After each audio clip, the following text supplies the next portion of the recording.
अस्सलाम वालेकुम। तो आज हम शुरू करने वाले हैं नया चैप्टर फंक्शंस का। तो मैंने नोट्स खोल लिए हैं।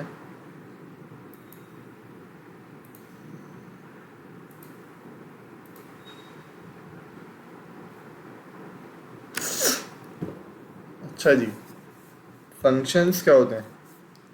देखो, फंक्शंस कोई भी एक्सप्रेशन, कोई भी इक्वेशन होती है जिसमें आप एक वेरिएबल की वैल्यू पुट करते हैं और आपको वो एक नए वेरिएबल का आंसर देती है। जैसे कि मैंने यहाँ पे एक इक्वेशन लिखी है, y is equal to 2x+3। अब इसके अंदर आप x की कोई भी वैल्यू पुट करो, 1 डाल दो, 2 1 1, y की वैल्यू आई 5। आप या तो x की वैल्यू 2 डाल दो, 2 डाली थी, 2 to the 4 + 3 7 7 9। सही है। तो फंक्शन से ही होता है बेसिकली। तो अब जो ये इक्वेशन है, इसमें जो चीज़ आप डालते हैं वैल्यू निकालने के लिए, उसको हम डोमेन कहते हैं। और जो चीज़ की वैल्यू डाल के जो आंसर आता है, जो हमारा आंसर आता है, उसको हम इमेज कहते हैं।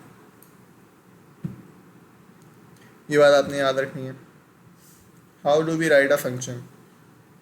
फंक्शन लिखने का एक ख़ास तरीका होता है।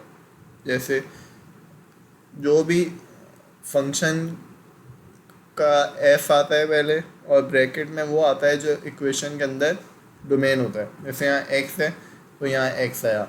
आपको अगर मैं बोलूँ कि एक्स आप 3 डालो, तो आप एफ ऑफ 3 लिखोगे और एक्स के अंदर यानी डोमेन के अंदर भी 3 डालोगे। तो ये जो यहाँ होगा वही यहाँ होगा, बस सबसे पहले बात।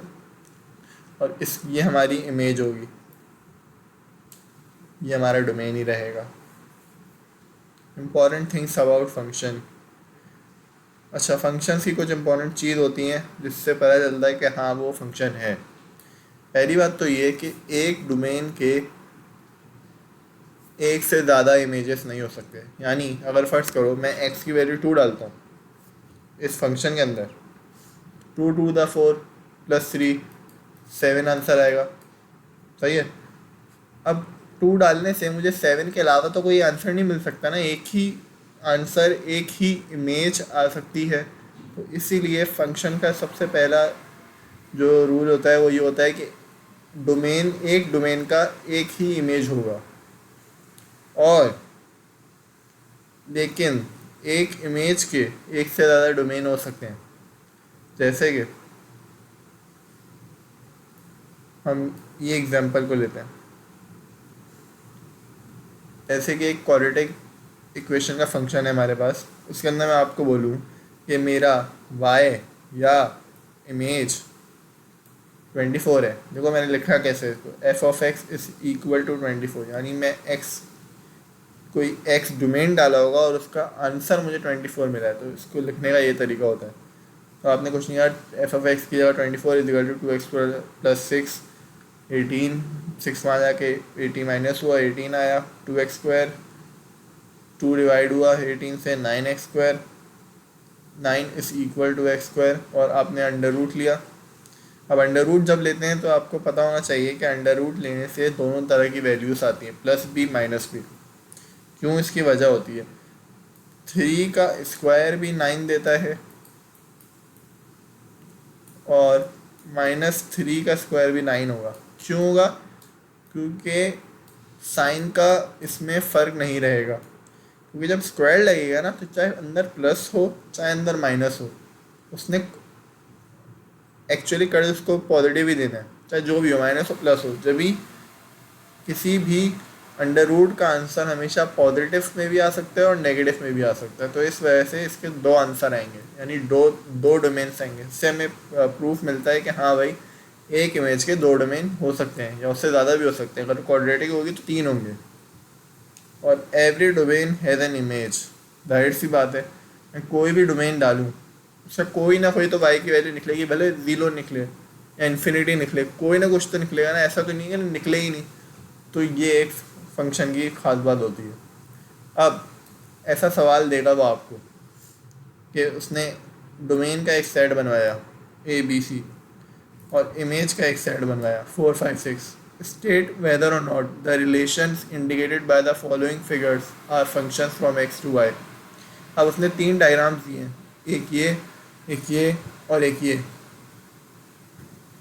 अब देखें, ये ऐसे डायग्राम आपको बनाने के लिए भी शायद दे, तो आप गौर से देखेंगे कि हाँ किस तरीके से डायग्राम बनती है। एक डोमेन का बनेगा, एक इमेज या वाई का बनेगा, और इन दोनों का रिलेशन ये है कि ये फंक्शन है। तो ये एरो का मतलब ये फंक्शन है। अब उसने ये बना के दिया था, ये डायग्राम ऑलरेडी बनी हुई है, हमें तो बताना है कि फंक्शन है नहीं, जो हमने ऊपर रूल्स पढ़े। अब पहला वाला अगर देखें, और अगर पहला वाला हम सबसे पहला अब याले देखे करें कि हर डोमेन का कोई ना कोई इमेज है या नहीं। ए का इमेज है, बी का इमेज है, सी का भी इमेज है। वो छोड़ दें कि एक डोमेन के 2 इमेज हैं या एक इमेज के 2 डोमेन हैं, वो छोड़े। अभी पहला रूल आप ये देखें कि हाँ ये चीज़ हो रही है, ये चीज़ हो रही है भाई। दूसरा रूल क्या है भाई? एक image can have more than 1 domains, यानी एक इमेज के 2 से ज़्यादा डोमेन हो सकते हैं। तो ऐसा है क्या?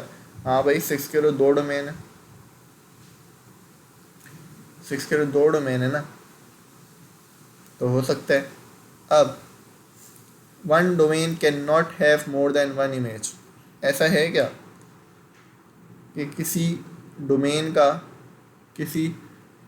के 2 इमेज बन रहे हो? ऐसा तो नहीं है ना, सबका एक एक इमेज है। बी का और सी का 6 है, वो इस वजह से वो इस रूल को सेटिस्फाई कर रहा है कि हाँ एक इमेज के 2 डोमेन हो सकते हैं, तो 6 के बी और सी डोमेन हो सकते हैं। अब आप बोलोगे भाई ये 5 का तो डोमेन नहीं बन रहा, तो ऐसा तो कोई रूल नहीं है ना कि भाई इमेज बनना ही बनना चाहिए।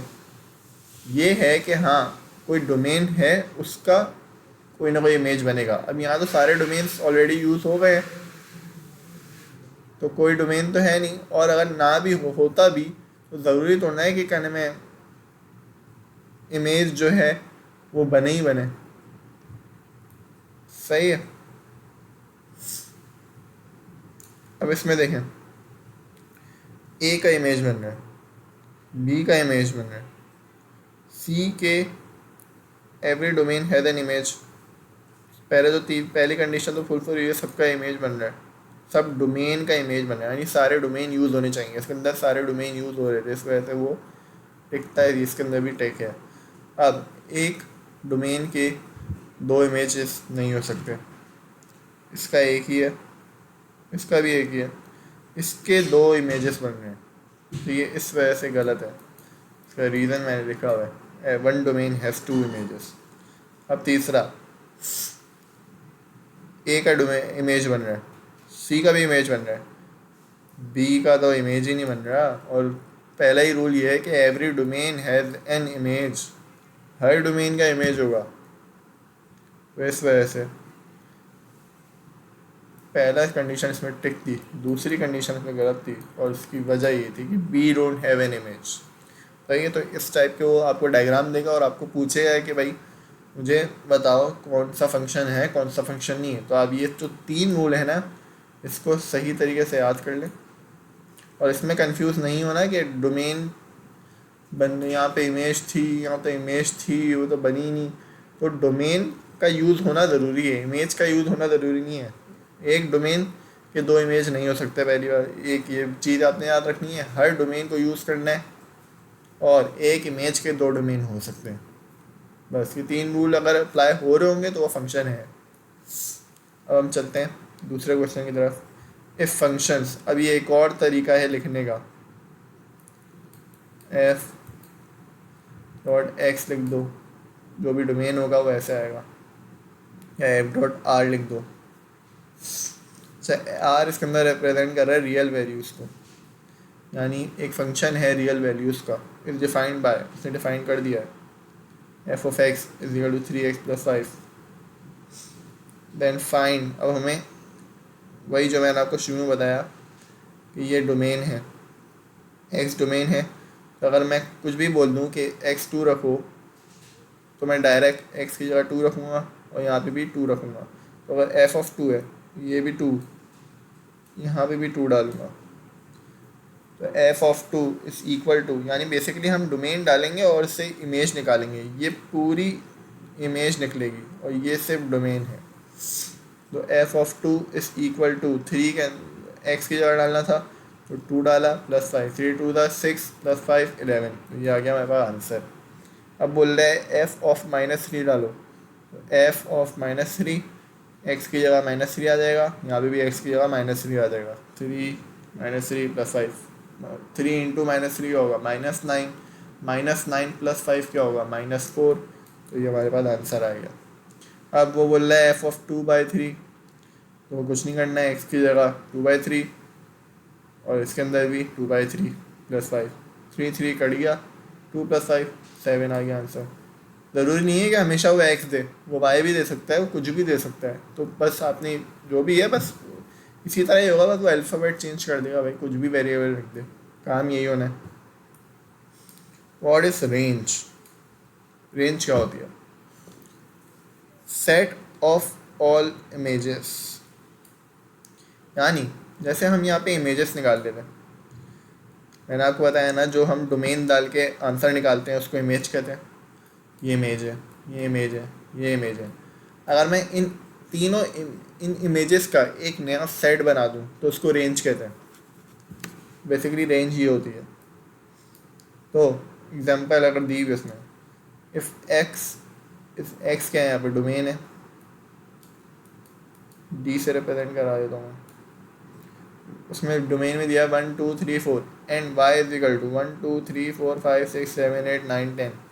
The function f is defined by f of x is equal to 2x plus 1. Find the range of f. सही है।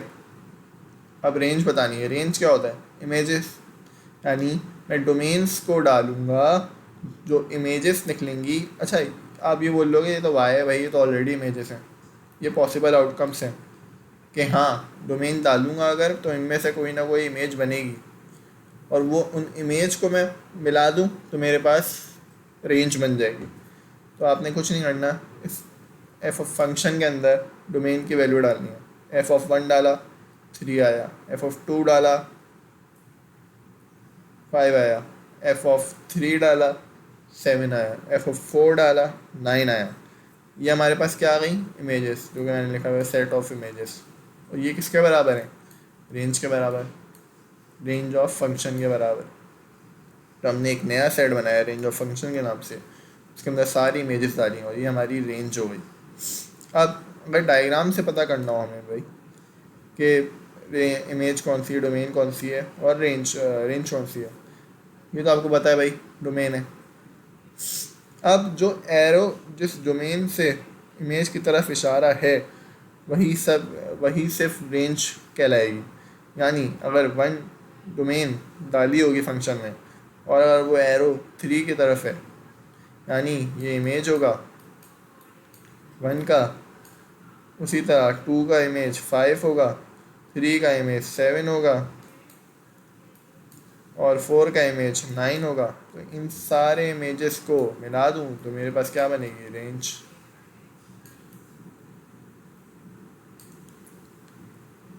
तो जो एरोस होते हैं वो शो करते हैं हमें रेंज को।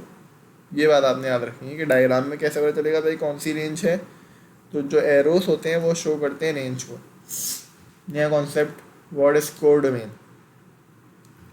अब फर्ज करें एक फंक्शन है x टू y का, यानी x की डोमेन को x डोमेन डालेंगे तो हमारे पास y निकलेगा, हमारा सेट है x टू सेट y।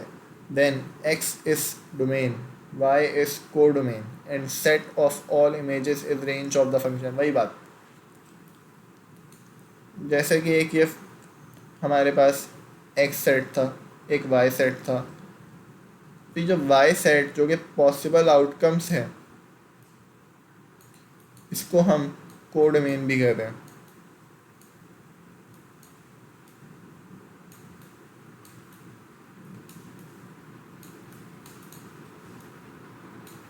ये हमारा कोडोमेन कहलाता है।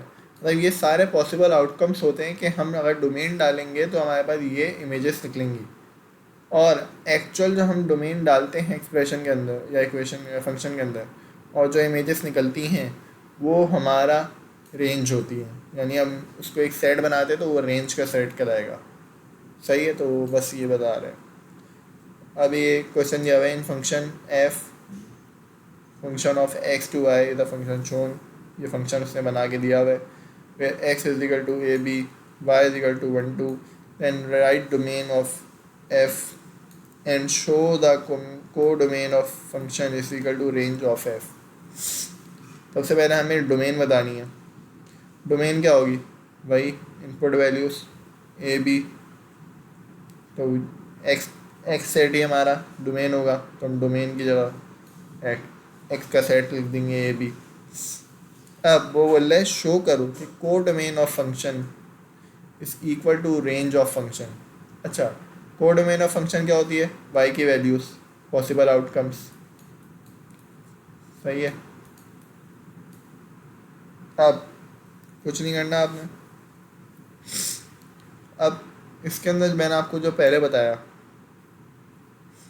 कि एरो रिप्रेजेंट करते हैं रेंजेस को, तो एरो रेंज क्या बता रहे हैं? 1 और 2, तो हमने लिखा है and from figure range of f is equal to set of 1 और 2, और हमें पता है कि वाई का सेट क्योंकि कोड डोमेन है वो भी 1 और 2 है।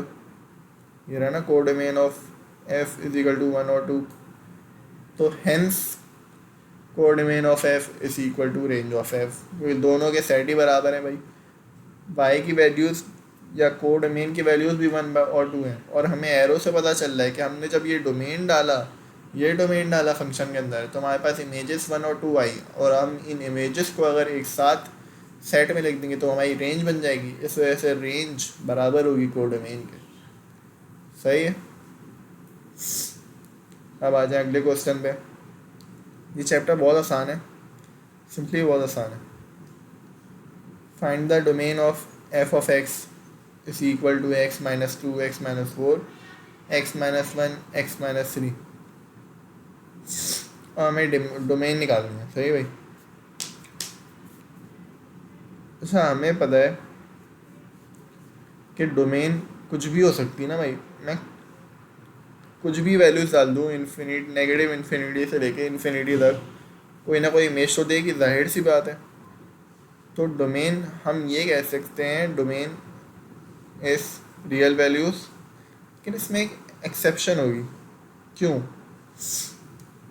फ्रैक्शन में मैंने आपको उसमें ही पढ़ाया था, प्रोबेबिलिटी में, या नहीं पढ़ाया था शायद मैंने, कि डिनोमिनेटर अगर ज़ीरो हो जाए तो ये अनडिफाइंड हो जाएगा।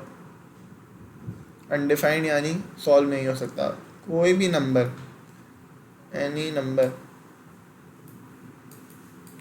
Divide by zero is equal to undefined, ये आपने याद रख लेना है।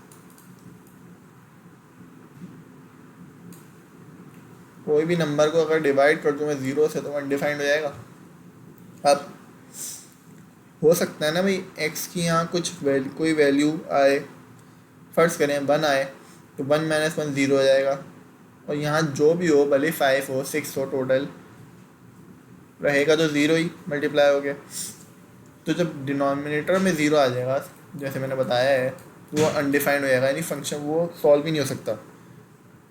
तो ये एक्सेप्शन आ गई ना कि हाँ भाई कोई भी डोमेन डाल सकते हैं, बस वो डोमेन नहीं होनी चाहिए, एक ये वाली। और अगर मैं इसमें 3 डाल दूँ, 3 माइनस 3 ज़ीरो हो जाएगा, इसको भी ज़ीरो कर देगा, डिनोमिनेटर में फिर से ज़ीरो हो जाएगा, अनडिफाइंड कर देगा। तो हाँ, ये एक्सेप्शन है कि सारी वैल्यू, कोई भी एक्स की कुछ भी वैल्यूज़ डाल दूँ मैं, मगर मैं 1 और 3 नहीं डाल सकता। So these values are excluded from real values.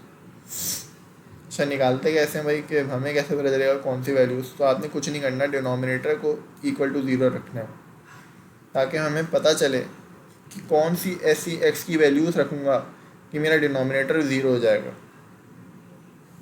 सही है। तो मैंने x minus 1 x minus 3 equal to zero रखी। मैं क्यों रख रहा हूँ? ताकि मुझे वो एक्स की वैल्यूज़ पता चल जाए जिस पे डिनोमिनेटर ज़ीरो हो जाएगा। कुछ नहीं करना आपने, एक्स माइनस 1 ब्रैकेट को इज इक्वल टू ज़ीरो रखा अलग, एक्स माइनस 3 ब्रैकेट को इक्वल टू ज़ीरो रखा अलग, x is equal to 1, x is equal to 3। यानी हमारे पास ये x की वो वैल्यूज़ हैं कि अगर ये मैं पुट कर दूँ फंक्शन में तो डिनोमिनेटर ज़ीरो हो जाएगा। डिनोमिनेटर ज़ीरो हो जाएगा तो ये अनडिफाइंड हो जाएगा। अनडिफाइंड हो जाएगा तो सॉल्व नहीं हो सकता, इसका इमेज नहीं आ सकती। तो डोमेन, अब ये लिखने का तरीका, डोमेन कॉलन रियल वैल्यूज़ को रिप्रेजेंट करते हैं इससे, एक डंडी ऐसे, एक डंडी ऐसे होती है, ये इससे रिप्रेजेंट करते हैं। तो डोमेन रियल वैल्यूज़, ये माइनस है,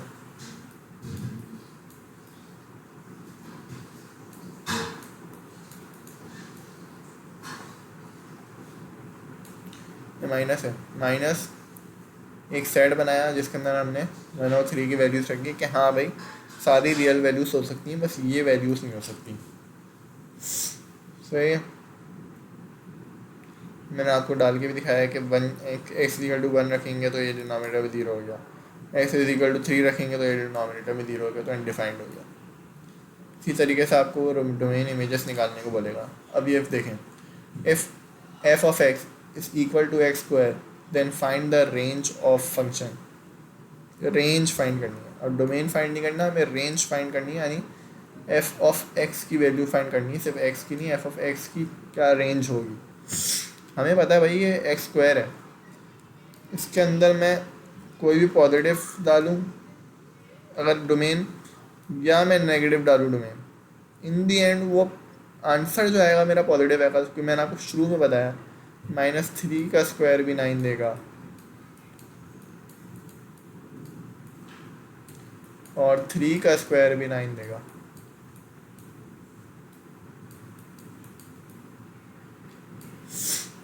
तो जब भी मैं नेगेटिव रियल वैल्यूज़ डाल दूँ चाहे मैं पॉजिटिव रियल वैल्यूज़ डाल दूँ, वो मुझे y हमेशा पॉजिटिव ही देगा, जो कि होता है ग्रेटर देन 0। सही है, जो मैंने शो करके भी दिखा दिया। f ऑफ 2 स्क्वायर 4 आएगा, f ऑफ -2 भी -2 का स्क्वायर 4 आएगा। तो डोमेन मैंने क्या लिखा, डोमेन क्या होगी हमारी, ऑल रियल वैल्यूज़, यानी वो तो मैं नेगेटिव भी डाल सकता हूँ पॉजिटिव भी डाल सकता हूँ, रियल वैल्यूज़ सारी। रियल वैल्यूज़ क्या होती हैं, इट कुड बी डेसिमल, सारी नेगेटिव में decimal values, whole number values, 0, फिर मैं पॉजिटिव में सारी negative values, decimals till infinity तक। सही है। तो लेकिन रेंज क्या होगी हमारे पास, रेंज हमें पता है भाई ग्रेटर देन 0 ही रहेगी, चाहे मैं कुछ भी डाल दूँ, चाहे मैं ग्रेटर देन और इक्वल टू 0 रहेगी। तो अगर मैं x0 भी डाल दूँ तो वो तब भी 0 ही रहेगा। ठीक है, तो ग्रेटर देन और इक्वल टू 0। तो हम रेंज क्या लिख सकते हैं, एक और तरीके लिखना, रियल वैल्यूज़ सारी पॉजिटिव वाली, यानी जाहिर सी बात है ना भाई, वो आपको कोई भी वैल्यू देगा ना मगर पॉजिटिव में देगा, वो डेसिमल में भी हो सकती है, वो नंबर में भी हो सकती है। तो रियल वैल्यूज़, उसके बाद पॉजिटिव का मतलब ये होता है कि सारी पॉजिटिव रियल वैल्यूज़ देगा, या आप ऐसे भी लिख सकते हैं, range is equal to y belongs to real values, y यानी हमारा इमेज, f ऑफ x भी लिख सकते हैं आप, real values and y is greater then 0, यानी y बिलोंग्स करता है रियल वैल्यूज़ को। पहले पार्ट में हमने ये बताया रियल वैल्यूज़ यानी नेगेटिव पॉजिटिव सारी रियल वैल्यूज़, मगर दूसरे पार्ट में हमने क्लैरिफाई कर दिया कि हाँ सारी रियल वैल्यूज़ मगर पॉजिटिव वाली। तो आप ऐसे लिखते हो, मैं आपको इंकरेज करूँगा कि आप इसी तरीके से लिखेंगे, ज़्यादा आसान है, क्योंकि आगे भी और क्वेश्चंस में भी आएगा, तो आप सिंपली इस तरीके से लिखेंगे, ज़्यादा अच्छा रहेगा। अब वो बोल रहा है find domain of f of x is equal to x + 9। अब ये अंडर रूट आ गया। पहले तो मैंने आपको फ्रैक्शन बताया कि भाई हाँ फ्रैक्शन में सारी रियल वैल्यूज हो सकती हैं, बस कि डिनोमिनेटर 0 ना हो, जो वो x की वैल्यू जो डिनोमिनेटर को 0 करेंगे उसकी एक्सेप्शन होगी, उसके अलावा बाकी रियल वैल्यूज हो सकती हैं। अब मैं अंडर रूट का बताता हूँ कि अंडर रूट में कभी भी अंडर रूट नेगेटिव नहीं हो सकता, यानी अंडर रूट की कोई भी वैल्यू नेगेटिव नहीं हो सकती। आप भले कैलकुलेटर में डाल के चेक कर लें, अंडर रूट ऑफ -9 डाल दें, कुछ भी डाल दें, आपको मैथ्स एरर दे देगा, हो ही नहीं सकती, तो वो अनडिफाइंड हो जाती है। तो हमने करना यही है कि हम x की कुछ भी वैल्यूज़ रख सकते हैं, ऑल रियल वैल्यूज़, बस वो वैल्यू नहीं रखनी जिससे मेरा ये अंडर रूट जो है वो नेगेटिव में आए। अब वो कैसे पता चलेगा भाई, कुछ कुछ नहीं करना आपने, x प्लस 9 को जैसे हम वहाँ पे इक्वल टू 0 रखते थे कि आगे हमें पता चले कि डिनोमिनेटर 0 का बराबर। अब यहाँ पे हमने क्या रखना है, हमने वो सारी वैल्यूज़ निकालनी है कि जिससे हमें हमारी x की जो डोमेन है वो हमेशा हमें आंसर ग्रेटर देन 0 दे। यानी हमारा जो ये पूरी चीज़ है ये हमेशा ग्रेटर देन और इक्वल टू 0 दे, क्योंकि अंडर रूट ऑफ 0 भी 0 ही आएगा ना, वो मैथ्स एरर में तो नहीं आएगा, तो 0 भी हो सकता है। तो x हमने वो सारी x की डोमेन निकाल ली कि हमें वो ग्रेटर देन इक्वल टू 0 दे। तो x आया हमारे पास, पता चला हमें कि x की वैल्यूज़ ग्रेटर देन और इक्वल टू -9 हो सकती हैं, यानी -9 से बड़ी वैल्यूज़। -9 से बड़ी वैल्यू -10 नहीं, वो तो नेगेटिव में बढ़ रही है। -9 से बड़ी वैल्यूज़ होंगी पॉजिटिव की तरफ, यानी -8, -7, -6, -5, -4, -3। क्यों होंगी मैं आपको बता भी देता हूँ। फर्स्ट करें मैं -9 ही डाल देता हूँ एक्स डोमेन में, -9 प्लस 9 0 हो जाएगा, अंडर रूट ऑफ 0 0 हो जाएगा, आंसर आ गया। -8 डाल देता हूँ, -8 प्लस 9 9 -8 क्या होगा 1, पॉजिटिव आ गई, अंडर रूट सॉल्व हो जाएगा, अंडर रूट ऑफ 1 आ जाएगा, अंडर रूट ऑफ 1 1 ही रहता है। -7 डाल देता हूँ, -7 डालूँगा प्लस 9, 9 - 7 क्या होता है 2, अंडर रूट ऑफ 2 डेसिमल में आएगा तो रियल वैल्यू से, जाहिर सी बात है। इसी वजह से तो हमें पता चल गया भाई डोमेन जो है वो सारी रियल वैल्यूज़ हैं। नेगेटिव भी हो सकती है ना, जाहिर सी बात है, क्योंकि -9 तक तो आ रही हैं वैल्यूज़, तो नेगेटिव भी हो सकती हैं। एंड मगर x जो होगा, डोमेन जो होगी हमारी वो ग्रेटर देन और इक्वल टू -9 होगी। आप ये भी लिख सकते, इसके साथ एक ये चीज़ भी लिख सकते हैं, इसका मतलब होता है पहली -9 से लेकर इन्फिनिटी तक ये मिनिमम वैल्यू होती है जो पहले लिखते हैं, और ये मैक्सिमम, यानी -9 से लेके मैक्सिमम इन्फिनिटी तक। -9 से मैक्सिमम यानी बढ़ती रहेगी वैल्यूज़, -8, -7, -6, 1 2 3 इन्फिनिटी तक।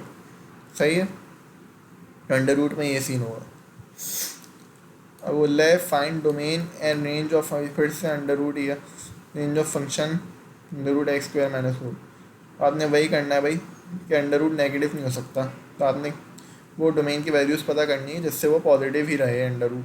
तो x² अंदर की जो एक्सप्रेशन है उसको आपने ग्रेटर दैन इक्वल टू 0 लिया, हमें पता चला भाई x² is greater than equal to 4, x is greater than और इक्वल टू 2 और x इज़ ग्रेटर दैन और इक्वल टू -2। अब और x इज़ लेस देन और इक्वल टू -2 क्यों आया? अगर मैं 2x इज़ ग्रेटर देन और इक्वल टू, ये हमें पता है ना भाई अंडर रूट ऑफ 4 2 होगा। अब यहाँ से आप खुद सोचें, 2² -4 0 आएगा। अब मैं 2 से बड़ी वैल्यूज अगर लेता हूँ, 3² 9 हो जाएगा, 9 - 4 5 होगा, 4 का स्क्वायर 4 ले लेता हूँ, 4² 16 - 4 12 होगा, यानी 2 से बड़ी वैल्यूज़ में रूट पॉजिटिव भी है। और मैं 2 से छोटी ले 1² -4, तो 1 - 4 -3 होगा, नेगेटिव हो गया, जही मैंने ग्रेटर देन और इक्वल टू 2 लिया। अब एक और आंसर उसका -2 भी आ रहा था। अब -2 ग्रेटर देन होगा या लेस देन होगा, डाल के चेक कर लें आप। -2 डालेंगे, उसके ऊपर स्क्वायर लगाएंगे तो वो पॉजिटिव हो जाएगा। 2 का स्क्वायर क्या होगा 4, 4 - 4 0। -3 अगर डालूँ तो -3 का स्क्वायर 9 - 4, यानी मैं वैल्यूज़ कम कर रहा हूँ, नेगेटिव की तरफ बढ़ा रहा हूँ, तो यानी कम कर रहा हूँ, तो x इज़ लेस देन और इक्वल टू -2। सही है। अब आपने कुछ नहीं करना, वो डोमेन बनानी है। Domain is equal to x की सारी वैल्यूज़ रियल में, एंड उसके साथ साथ x जो होगा वो ग्रेटर देन 2 होगा, और x जो होगा वो लेस देन -2 होगा। सही है। तो ये थोड़ा कॉम्प्लिकेटेड था। अगर क्वाड्रेटिक में आ जाए तो आप वैल्यूज़, हमें आंसर निकाले पहले 4 का क्या होता है 2 होता है। अब आप 2 पुट करके देख लें भाई कि हाँ ग्रेटर देन होगा या लेस देन होगा, बस नेगेटिव में ना आए वैल्यूज़। रेंज कैसे निकली भाई?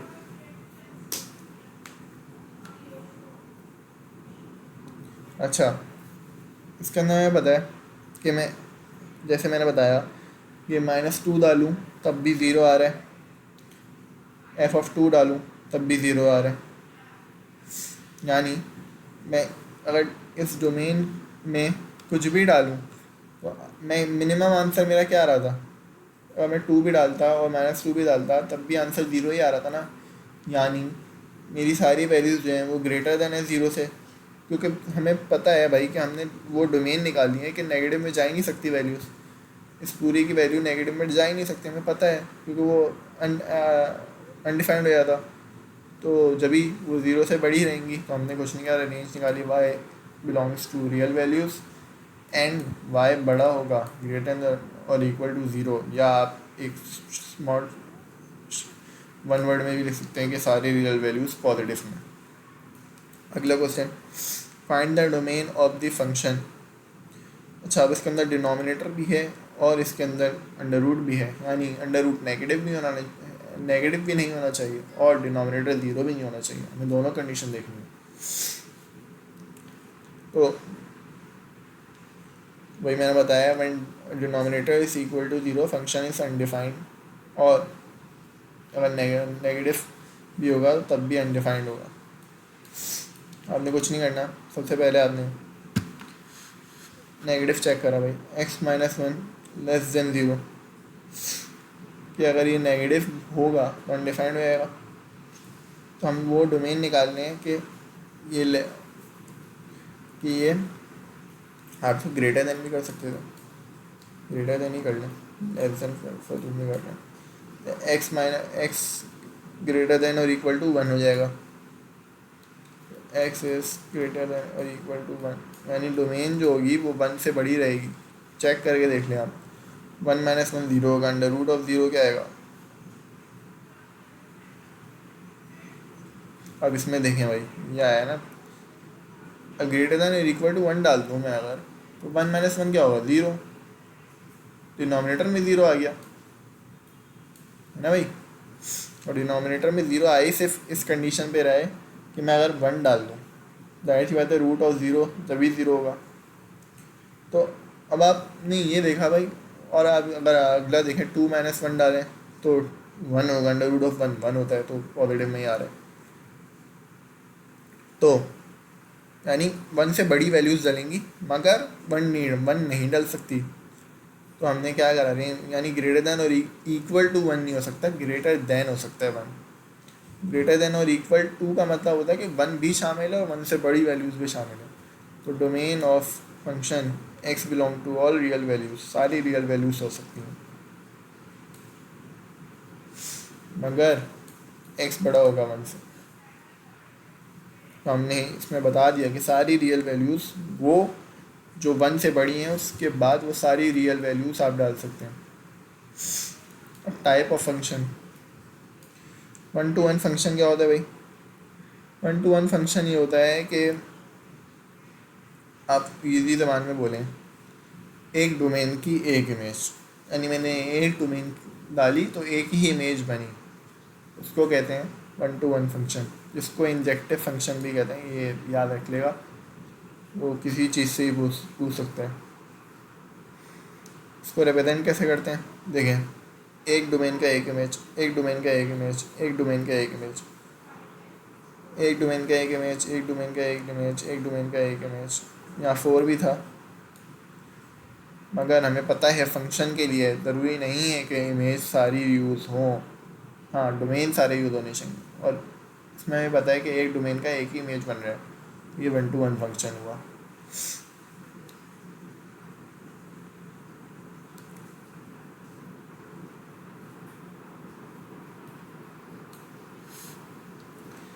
और इस डायग्राम को मैपिंग डायग्राम कहते हैं, सही है, मैपिंग डायग्राम। और वो बोले ना मैपिंग डायग्राम बनाओ, तो आपने ऐसी बनानी होगी। ऑन टू फंक्शंस क्या होता है, जिसको हम सर्जेक्टिव फंक्शन भी कहते हैं। If every element of the codomain of y is met by at least one element of the domain x।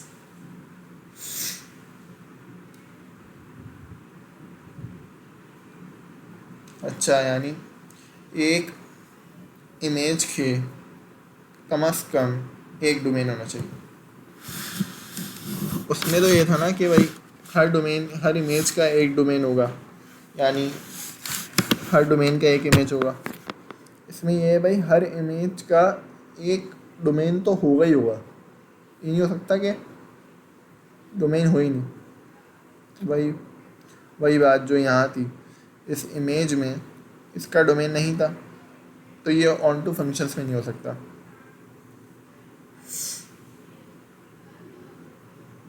तो जैसे इसके अंदर देखें, एक इमेज का एक डोमेन, एक इमेज का एक डोमेन, एक इमेज का एक डोमेन।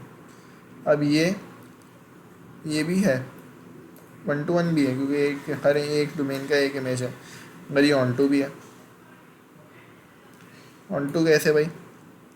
सारी डोमेन्स जो को डोमेन है वाई की, वो कम से कम एक एलिमेंट से तो, एक डोमेन से तो हुई हुई है ना, उन सबकी एक डोमेन तो है ना कम से कम। और ये क्यों नहीं है? क्योंकि इस इमेज की एक भी डोमेन नहीं है, तो इस वजह से ये ऑन टू फंक्शन नहीं है। तो not onto 4 is left. अब 1 to 1 and onto, 1 to 1 and onto दोनों का मतलब मिला हुआ फंक्शन, जिसको हम कहते हैं बाइजेक्टिव फंक्शन। नाम याद रख लेगा, आप लोग बता रहा हूँ। Functions that are both 1 to 1 and onto, each element of y has one and only domain in x. यानी जैसे 1 to 1 में था कि हर डोमेन का एक इमेज होगा, सही है। ऑन टू फंक्शन का था कि हर इमेज का कम से कम एक डोमेन होगा, सही है। तो बाइजेक्टिव फंक्शन का ये है कि हर इमेज का एक एक डोमेन होगा, यानी हर इमेज यूज़ होगी और हर इमेज का एक ही डोमेन होगा। यहाँ जैसे देखें, हर इमेज का एक डोमेन है, तो इस वजह से ये बाइजेक्टिव फंक्शन है, सही है। अब आ जाए हम कुछ 6.1 के क्वेश्चंस पे। अगर एफ ऑफ एक्स है एक्स का क्यूब, फाइंड a/3। ये डोमेन है a/3, कहाँ डालेंगे? डोमेन के अंदर। तो f of a/3 is equal to x की जगह a/3 डाला, क्यूब जो होगा इसके ऊपर भी होगा, इसके ऊपर भी होगा, a का क्यूब हो जाएगा, 3 का क्यूब 27 होता है। मैंने यहाँ भड़ मारा हुआ है, सही है भाई। अब ये चीज़ देखें, अब ये बोल लूँगा ये क्या है भाई? कुछ ही नहीं है भाई, आपने कुछ नहीं करना। पहले फंक्शन के अंदर a+h का डोमेन डालना है, उसका एक आंसर निकलेगा। फिर आपने एक फंक्शन के अंदर a-h का डोमेन डालना है, उसका एक आंसर निकलेगा। दोनों को सब्ट्रैक्ट कराना है और 2h से डिवाइड कराना है। इसमें उसने बोला वह h is not equal to 0, वरना 1 डिफाइंड हो जाता। तो आपने कुछ नहीं करा, सबसे पहले आपने एफ, देखिए मैं कैसे करा। जब इतना कॉम्प्लिकेटेड आ जाए ना, तो आप ब्रेक कर लें उसको। आपने एफ ऑफ a+h की पहले वैल्यू निकाल ली, इसके अंदर डालेंगे, डोमेन के अंदर डालेंगे, a+h का क्यूब हो जाएगा। अब क्यूब को कैसे बोलते हैं? ये उसका फॉर्मूला लिखा हुआ है, a प्लस माइनस बी का whole cube, a cube plus minus 3a² b plus 3ab² plus minus b का क्यूब। अब ये प्लस माइनस क्या मैं बताता हूँ। अगर फ़र्ज़ करें a प्लस b का क्यूब लिखा हुआ है, होल क्यूब लिखा हुआ है, तो क्या होगा? a cube plus 3a² b plus 3ab² plus b cube. अगर लिखा हुआ है a माइनस b का होल क्यूब, तो a cube minus 3a² b plus 3ab² minus b का क्यूब। यानी बस वो है कि अगर यहाँ माइनस होगा तो यहाँ माइनस होगा, और यहाँ माइनस होगा, अगर यहाँ प्लस है तो सब में प्लस होगा। तो ये है, आपने यही फॉर्मूले से खोला, a क्यूब प्लस था तो a cube plus 3a² plus 3ah² plus h का क्यूब। अब आपने f ऑफ a-h की वैल्यू निकालनी, तो वही आपने डाला a-h का whole cube, a cube minus 3a² plus 3ah² minus h का क्यूब। अब आपने ये सारी वैल्यूज़ इस पूरे फंक्शन के अंदर डाल दी, मतलब एफ ऑफ ए प्लस के एच की जगह ये वैल्यू डाल दी, f of a minus h की जगह ये वैल्यू डाल दी। ये आपने ब्रैकेट के अंदर डाल दिया, माइनस का साइन लगाया, और आपने ये इसके अंदर डाल दिया। ये थोड़ा कट गया मुझसे। अब आपने कुछ नहीं करा, ये माइनस ब्रैकेट से मल्टीप्लाई हो रहा था, अंदर सबसे मल्टीप्लाई होगा, a cube plus 3a² plus 3s² plus h का क्यूब। अब ये माइनस ए क्यूब हो गया प्लस 3a² हो गया, माइनस प्लस माइनस 3as² हो गया, और ये माइनस ही था, माइनस एच क्यूब था, तो माइनस माइनस प्लस हो गया, ये प्लस एच क्यूब हो गया। अब देखें अगर यहाँ ए क्यूब और ये माइनस ए क्यूब, तो ये कट गया, 3a² माइनस 3ah², तो ये कट गया, क्या बचा 3a² प्लस 3a²h, 3 प्लस 3 का होता है 6a²h हो गया, एच क्यूब ये रहा प्लस एच क्यूब भी ये रहा, 2h³ हो गया, नीचे भी 2h था। अब क्या करा भाई, अब मैं यहाँ भी आंसर छोड़ सकता था, लेकिन मैंने देखा भाई इसको सिंप्लीफाई कर सकते हैं। नीचे h है, ऊपर दोनों में h है, तो मैंने ऊपर h कॉमन लिया, h कॉमन आया, 6a² बच गया, प्लस एक h कॉमन लिया है ना मैंने, तो यहाँ से h हट गया, यहाँ से अभी भी ये 2h बचे, यानी h² बचा। अब ये h बाहर आ गया, ये ऊपर नीचे कट गया h और h, क्या बचा 6a² प्लस 2h² ओवर 2। अब नीचे 2 है, ऊपर 6 और 2 है, 2 के टेबल में 6 भी आता है 2 भी आता है, तो हमने 2 यहाँ से 2 कॉमन ले लिया ताकि 2 2 कट जाए और एक ये नॉर्मल तमीज़ की एक्सप्रेशन बन जाए। तो 2 जब कॉमन लिया तो 2 3 का 6 होता है, 3a² हो गया, 3a² हो गया, और 2 जब कॉमन लिया तो 2 2 1 का 2 होता है, तो 1h² हो गया, और ये काट दिया हमने, हमारे पास आंसर फाइनली आ गया। अब अगले क्वेश्चन की तरफ, find the domain of the following function, जैसे हमने डोमेन निकाली थी वैसे ही करेंगे। x² प्लस 3, हमें पता है भाई कोई भी क्वाड्रेटिक इक्वेशन आ जाए उसमें डोमेन जो होगी वो हमेशा कुछ भी हो सकती है डोमेन यार, उसके अंदर कोई एक्सेप्शन नहीं है कि कोई दैट की बात अनडिफाइंड कर ही नहीं सकता। वो नेगेटिव भी डालोगे तब भी वो पॉजिटिव कर देगा अंदर, और पॉजिटिव भी डालोगे तब भी पॉजिटिव ही रहेगा। तो डोमेन जो होगी वो सारी रियल वैल्यूज़ होंगी, सारी रियल वैल्यूज़, या आप ऐसे भी लिख सकते हैं मिनिमम -∞ से लेके पॉजिटिव इन्फिनिटी तक सारी रियल वैल्यूज़ आ जाएंगी।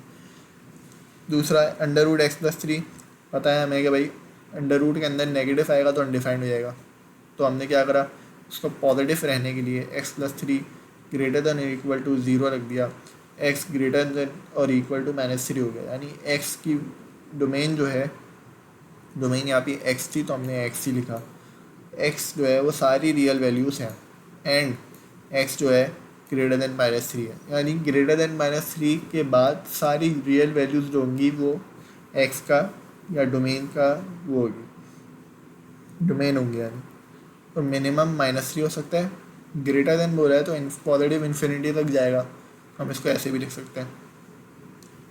अब फंक्शन दिया हुआ है 1/x, हमें पता है डिनोमिनेटर में 0 होगा तो अनडिफाइंड हो जाएगा, तो 0 कब होगा, जब हम डालेंगे 0, क्योंकि इसके साथ कोई कांस्टेंट या कुछ और तो नहीं लगा हुआ। तो x सारी रियल वैल्यूज़ होंगी, पॉजिटिव में भी हो सकती है नेगेटिव में भी हो सकती है, अगर नेगेटिव भी डालेंगे तो नेगेटिव में आएगा ना रेंज, तो मसला ढूंढना है, लेकिन x 0 के बराबर नहीं हो सकता, तो हमने इक्वल टू डाल के काट दिया, यानी x is not equal to 0।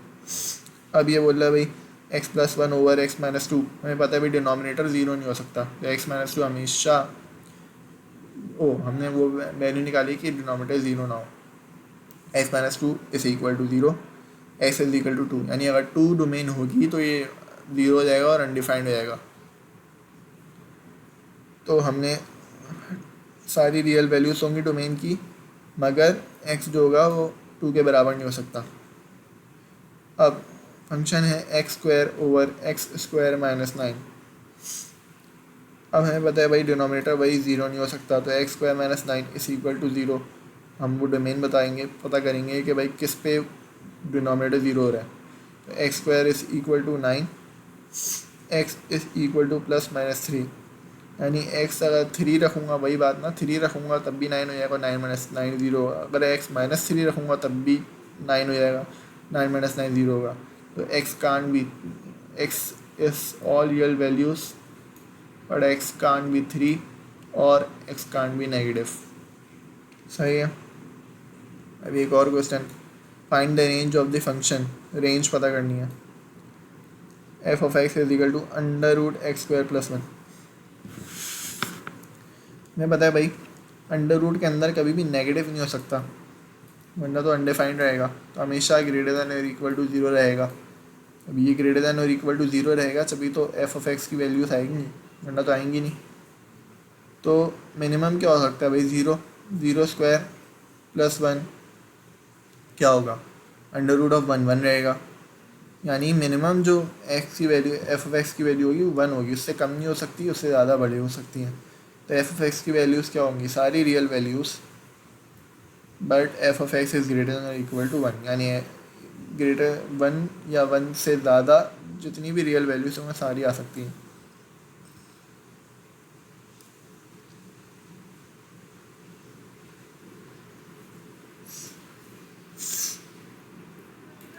Find the domain and range of f of x.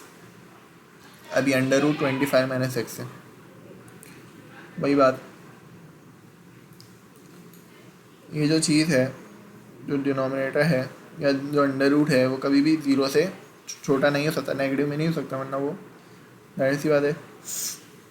तो हमारे पास एक्स क्या है, लेस देन और इक्वल टू 25, यानी एक्स की सारी वैल्यूज़ 25 से छोटी होंगी। तो x belongs to real values but x is less than और इक्वल टू 25, यानी x 25 से जितनी भी छोटी रियल वैल्यूज़ हैं वो सारी होंगी।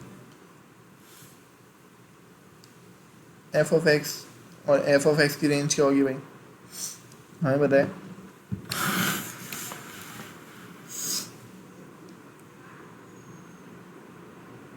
जब 25, हम डोमेन जब 25 से छोटी रखेंगे, 24 रखेंगे अगर, तो वन आएगी, वन ओवर वन, वन होगा। 25 से 20 रख दें, 25 माइनस 20 का होता है under root 5, one over under root 5 भी कोई पॉजिटिव में आएगी। नेगेटिव भी रख दूँ, अगर एक्स की वैल्यू फर्स्ट करें -4 रख दूँ, 25 माइनस माइनस बाहर है और एक्स के अंदर भी -4 आएगा, तो माइनस माइनस प्लस हो जाएगा, 29 हो जाएगा, वन ओवर अंडर रूट 29, यानी सारी वैल्यूज़ जो हैं वो पॉजिटिव आ रही हैं। जब भी f of x belongs to real values, f of x is greater than और इक्वल टू ज़ीरो। अब ये फंक्शन दिया हुआ उसने ए एक्स प्लस बी की फॉर्म में, उसने बताया हुआ है द इमेज ऑफ 1 और 5, यानी ये दोनों डोमेन हैं। उसने बोला ना the image of 1 and 5 are -2 and 10, यानी ये दोनों इमेज हैं। ये इसकी डोमेन इमेज है, ये इसका डोमेन है। Find the value of a and b. Simple simultaneous equation use करनी है। अब आपने कुछ नहीं करना भाई, एफ हमें पता है भाई, एफ ऑफ 1, यानी जब 1 डोमेन डाला तो हमारे पास इमेज आई है -2, तो आपने वही करा। हमें पता है रेंज की वैल्यू पता है, इमेज की वैल्यू पता है, तो हमने -2 लिख दिया एफ ऑफ एक्स की जगह। -2 इज़ इक्वल टू एक्स की जगह अगर हम 1 डालें तो a प्लस बी होगा, a प्लस बी, तो b किसके बराबर हुआ, -2 माइनस ए के। एक सब्जेक्ट, एक वेरिएबल को सब्जेक्ट बनाना होता है, किसी भी, आप ए को भी बना सकते हैं, आप बी को भी बना सकते हैं। मैंने बी को बना लिया -2 माइनस ए, वही काम उसके साथ भी करना है। हमें पता है जो 10 है वो रेंज इमेज है 5 का, तो f of 5 is equal to 10, f of x की जगह 10 डाला, एक्स की जगह 5 डाला, 5a प्लस बी हो गया। अब जो बी आपने ये बनाई थी बी एक्सप्रेशन, आपने वो बी की जगह डाली, 10 is equal to 5a plus -2 minus a डाली, कुछ नहीं करना, आप सॉल्व करें, 10 is equal to 5a plus minus minus हो गया -2, और प्लस माइनस माइनस हो गया -a, तो 10 2 आ गया 12 हो गया, 5a माइनस से 4a हो गया, a हमारे पास आ गया 3। अब ये a को आपने इसी एक्सप्रेशन में डाल दिया, b is equal to -2, a की जगह a की जगह 3 आ गया, तो -3 हो गया, -2 माइनस 3 क्या हो गया 5।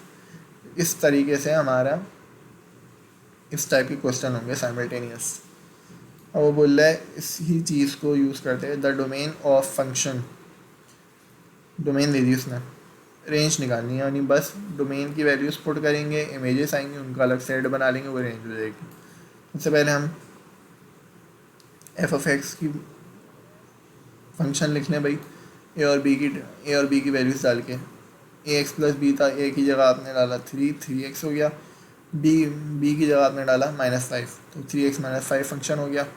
इसके अंदर आपने डोमेन डाली, एफ ऑफ 1 डाला तो -2 आया, एफ ऑफ 3 डाला 4 आया, एफ ऑफ 5 डाला 10 आया।